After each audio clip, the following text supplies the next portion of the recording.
Yahudi telah berpecah belah menjadi 72 golongan. Waftaraqatin Nasara, dan Nasrani berpecah menjadi 72 golongan. Wasataftariqu ummati ila salasin wa sab'in, dan umatku akan berpecah belah menjadi 73. Kulluhum finnar, semua dalam neraka, illa wahidah, kecuali satu. Manhum ya Rasulullah? Tanya para sahabat, siapa mereka? Illa ma ana alaihi wa ashabi, kecuali mereka yang mengikuti sunnahku dan sunnah sahabatku. Dalam hadis yang lain, al-jamaah, kecuali mereka yang mengikuti jamaah. Kemudian timbullah istilah ahlus sunnah wal jamaah. Nah, hadis ini banyak terdapat dalam beberapa riwayat Abu Daud, Tirmizi, Ibnu Majah. Bahkan yang menambahkan kecuali satu itu, yaitu yang mengikuti sunnahku itulah Abu Daud. Nah, secara umum hadis ini para ahli hadis berbeda pendapat. Ya, boleh nanti dilihat buku yang ditulis oleh Yusuf Qardawi tentang kira-kira judulnya tentang persatuan umat juga. Sudah lama sekali saya baca buku itu, kitab itu. Nah, sebagian ulama hadis ini tidak bisa diterima karena tidak sahih, itu satu. Karena hadis ini secara matan dan sanadnya bermasalah. Maka sebagian ulama termasuk antara Syekh Sulkarnawi tidak menerima hadis ini karena tidak sahih bagi beliau dan beberapa ulama yang lain.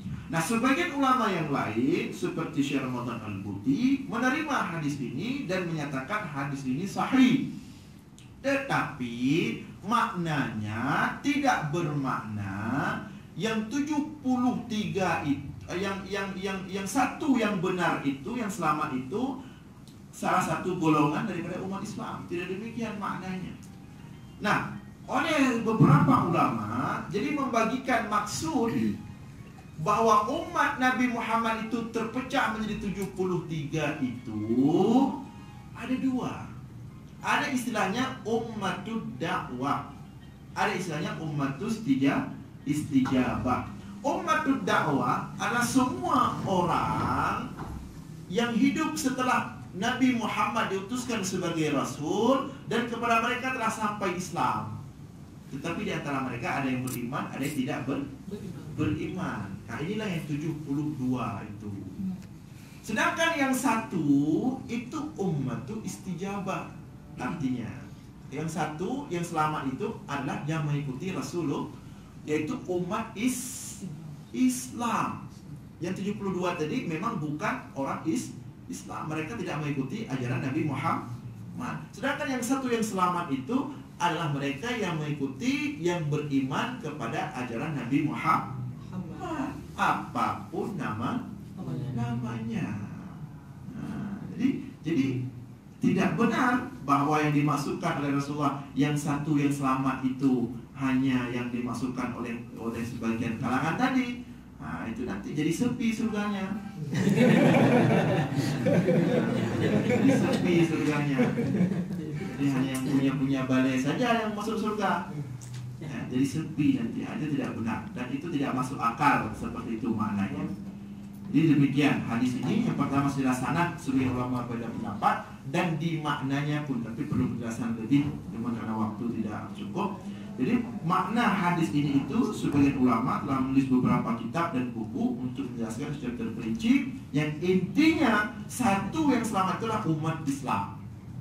Nah, maka kita berharap janganlah menganggap kita seharusnya seperti ini.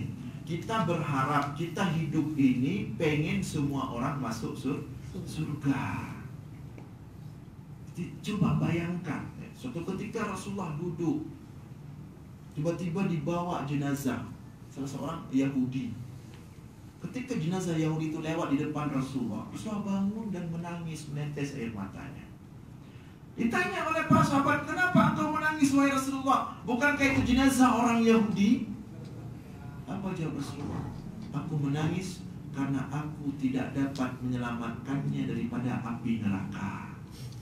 Bayangkan, Rasulullah menangis kepada siapa? Bukan kepada orang Islam, tapi kepada orang Yahudi. Lebih-lebih lagi kepada sesama Islam. Beliau menangis kepada seorang Yahudi karena tidak dapat menyelamatkannya daripada api neraka. Maka janganlah kita hari ini orang sudah beriman kita keluarkan daripada beriman. Orang sudah masuk Islam, sudah sampai Dr. Zakir Naik bawa orang ribuan dan masuk Islam, datang kita kafir, sesat, ahli neraka, ini tidak benar, ini tidak cocok seperti itu, tidak seperti itu.